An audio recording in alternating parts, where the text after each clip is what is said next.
A Field of Sunflowers by Neil Johnson.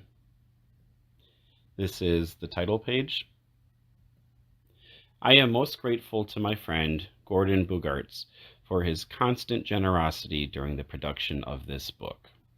For Robert, Susan, Robbie, Rachel, and Patrick, a bouquet of friends. Gordon looks out over his field and decides this year he will plant something different. First, he must prepare the ground for planting. The disc plow loosens the hard-packed soil to let it breathe. The planter plants one seed at a time in long rows that stretch from one side of the field to the other. It growls as it moves back and forth, all afternoon. After only one day, the soil's warmth and moisture have helped each seed to germinate or sprout. A tiny plant called a cotyledon pushes its way out of the seed and up through the soil. Rain helps to speed up the process. About 10 days after germination, the cotyledons reach their destination, daylight. From the sunflower cotyledons, the first leaves appear. The once tender little plants are now growing taller, bigger, and stronger with each passing day. Although 6 weeks have passed since germination, the plants have a long way to grow to reach their adult height. As they grow, the sunflower plants seek the sun. Each morning, the tip of every plant in the field points toward the exact spot where the sun rises. As the sun moves overhead, the plants turn with it until they bid the sun goodbye at dusk. Overnight, the plants turn back to the east and prepare to greet the morning sun again. This movement is called phototropism. The plants grow between 6 and 8 feet tall.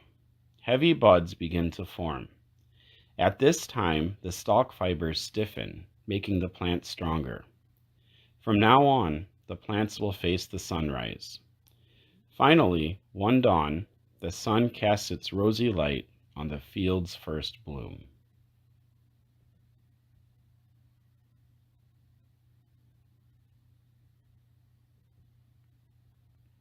Within a week, a field of sunflowers shines in the sun. Each sunflower plant has only one bloom or head.